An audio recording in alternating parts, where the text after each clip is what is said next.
Megadeth have finally released the most bittersweet album of this year, their 17th and final studio record. And in a true Megadeth fashion, it instantly became one of the most divisive and the most controversial ones ever. So today, let's take a look at what is inside Megadeth's self-titled studio record, discuss whether it was worth all that hype and worthy of the legacy of the thrash metal giants, and then talk about what most fans have actually completely missed about this record. Here you go.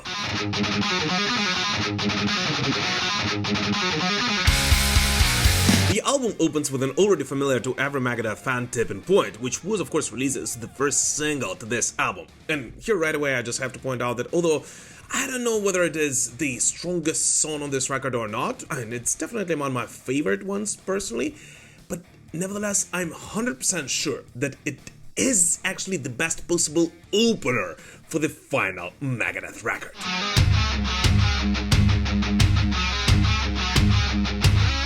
It is an extremely straightforward song, with a simple yet very catchy riff, which right away sets the mood for the entire record before breaking into a masterfully executed guitar solo by Teemu Mentisari.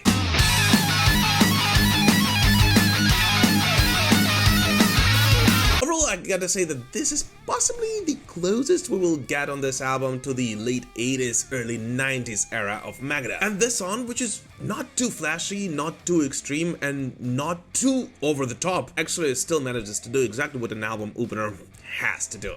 Sets the tone and gets you rather excited for what is to come. Right after the opener, Dave Mustaine and the company go straight into the second single released after the tipping point, I Don't Care. Which, by the way, did you guys notice how in the last couple of years, pretty much every band tries to release the singles from the first half of the album? And often those actually go one after another. But nonetheless, when this punky song first came out, I actually said that I don't really care about I Don't Care. See what I did there? And I have to listen to it more times to possibly understand what all the hype was about.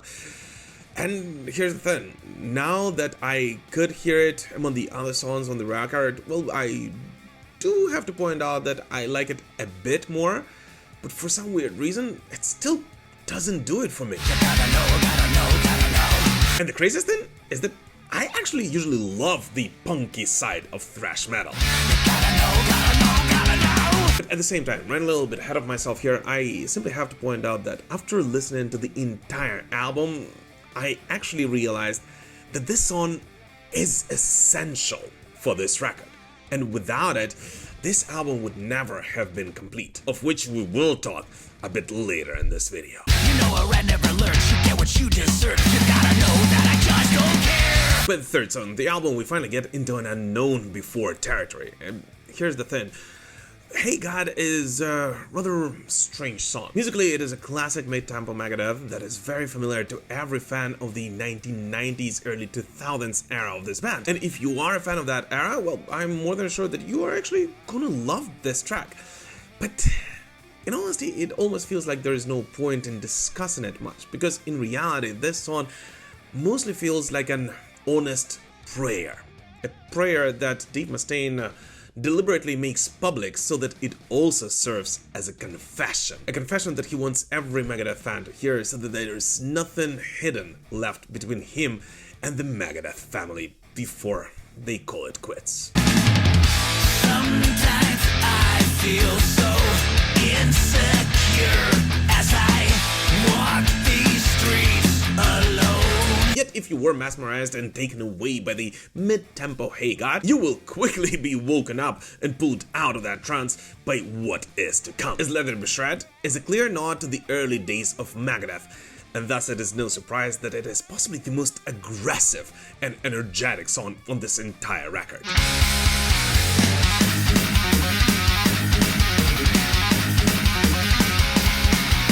Overall, Let There Be Shred almost does not really feel like a song written in 2025, as it is fun, useful, and almost feels like it was fueled by rage and aggression. An aggression and anger that Dave Mustaine has kind of stayed true to for over 40 years now, and the kind that, let's be honest here, made every Megadeth fan fall in love with this band in the first place.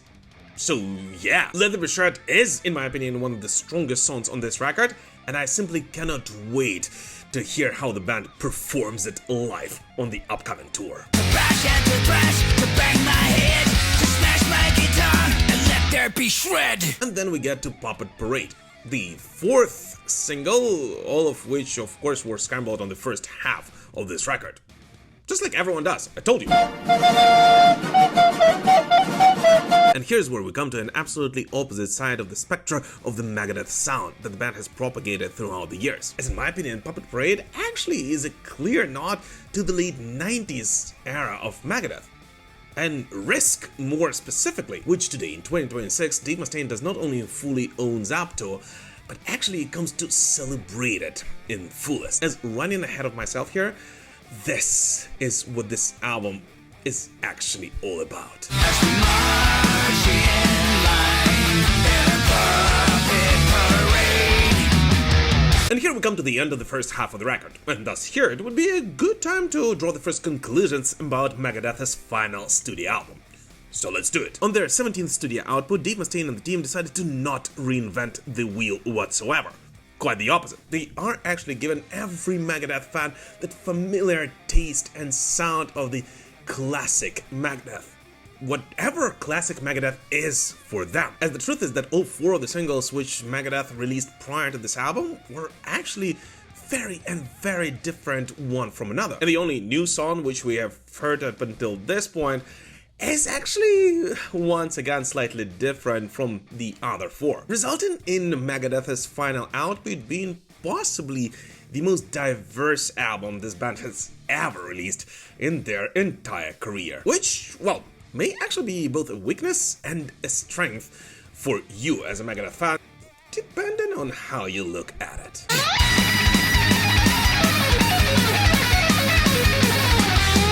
Oh, and by the way guys, since we're having a little break here, I just wanted to point out that only around 30% of the people who watch my videos are actually subscribed to this channel.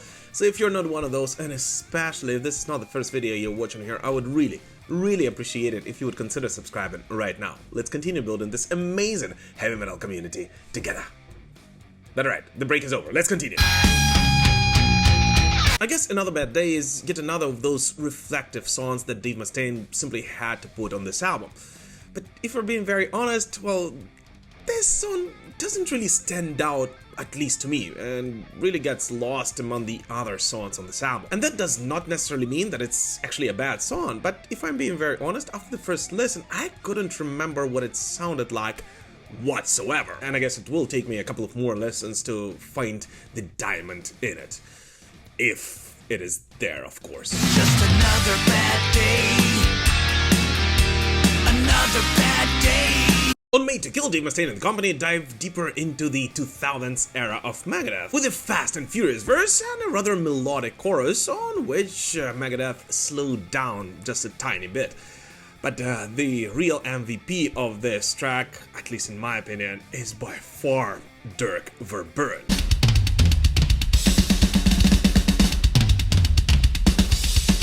And here I guess it would be a right time to point out the incredible work done by Dirk on the entire album, and especially on Made to Kill. As the truth is that, well, whether you like this album or not, and whether you even like Megadeth or not, one thing I think everyone will agree on is that the musicianship on it is simply extraordinary.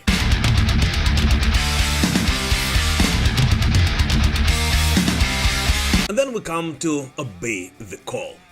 And here's the thing.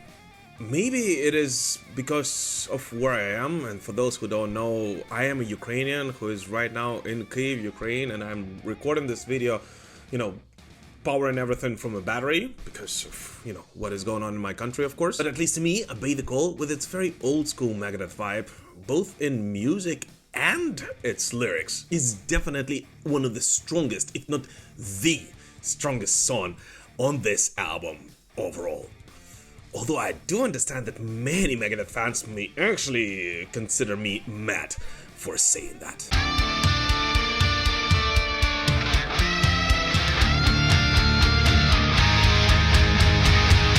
And here, given the lyrics of this song, which by the way, if you still haven't read, you definitely should. I wanted to as always thank all of you for all the support you're showing to me, this show, and Ukraine through this very difficult time. Seriously guys, without you, I would never have been able to endure what is going on here. So thank you guys from the bottom of my heart, and please do not forget about what is going on here. And the pawns will rise, and empires fall. Iron War, which follows after, at least to me, is right up the Another Bad Day's alley. It is yet another mid-tempo reflective piece with a rather steady rhythm section and a melodic chorus that echoes both the early 2000s era and the early days of Megadeth at the same time. And by the way, one thing I actually want to point out about this track is that it actually fits Dave Mustaine's current voice, possibly the best among all the other songs on this album. I am war, I am hurt and pain. Yet at the same time, if we're being very honest, I actually would have swapped Iron War with one of the bonus tracks, which were released either as a Target exclusive or as a digital deluxe exclusive versions, of which, by the way, I'm not going to talk about in this particular video, as I actually prepared a special episode for you guys in which we are going to discuss all the bonus tracks, including the Ride the Lightning cover. As in my opinion, there is actually quite a lot to talk about there, and they definitely do deserve their own standalone video.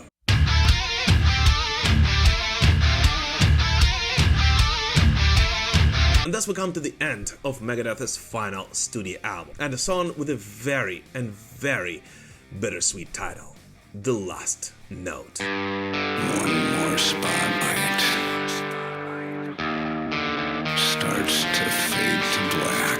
From the spoken word in the beginning and right through the entire track, The Last Note creates a bittersweet feeling of nostalgia, fueled by the upcoming inevitable end of the band that through chaos, scandals, falls and rises, and most importantly through its incredible music throughout the years, was able to carve its name into the history of heavy metal. But most importantly, this song simply makes you crave to re-listen to the entire Megadeth catalog right after finishing this album. And if Tipping Point, in my opinion, was a great opener for this album, The Last Note is definitely the most emotional and the most suiting closer for the final Megadeth album. And in my opinion, is actually a perfect way to say goodbye for Dave Mustaine and the company. And let this last note never die, never die.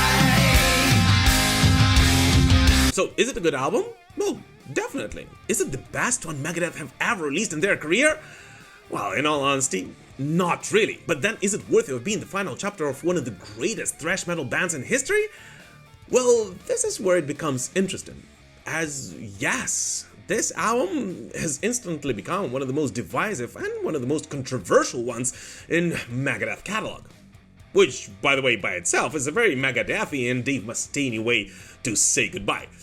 But nevertheless, yes, many Megadeth fans actually truly enjoyed it and loved it from the very beginning until the very end. Yet at the same time, if we are being very honest, many others, at least according to the comments online, didn't really think too high of it, criticizing it for being too diverse and not having that many standalone kick-ass singles, which they can easily come back to at any point, just like many other classic Megadeth albums did. Another popular criticism of this album is that it feels to many as a collection of songs rather than a very cohesive effort.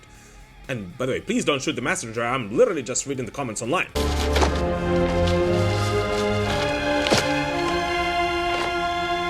But here is where I actually believe that many fans completely missed what this album was actually about. As, in my opinion, on this final chapter, Dave Mustaine was not going for something revolutionary. He didn't really put a task for himself to create the best possible record this band has ever released, but rather decided to take a loyal, die-hard Megadeth fan on a journey through the entire history of this band. And yes, that does include the early days, the classic early 1990s era, and the Super Collider, and even the Risk era as well. As without those, this journey would not have been complete, and this confession that Megadeth is making on this final album would actually not really be sincere. So yes, if you try to enjoy this album as a documentary of a sort, a musical documentary about one of the greatest thrash metal bands on the planet, and especially if you are a diehard Megadeth fan who is very familiar with every different era of this band, then I'm more than sure that this album will open up from a completely different angle for you personally. As the truth is that this is not the album for the masses. This is the album for all those boys and girls who were drawing Vic Rattlehead in their notebooks when they were growing up.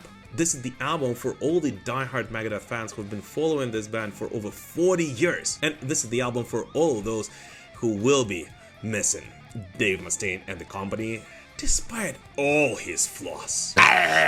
So if you're not one of those, well, there is a very high chance that this album may never grow on you. But anyways, what do you guys personally think about Megadeth's final album? Please let us know in the comments, and please don't miss the video on the bonus tracks, including the Ride the Lightning cover. But for now, thank you so much for watching this video, guys, and we will prevail. Slava Ukraini!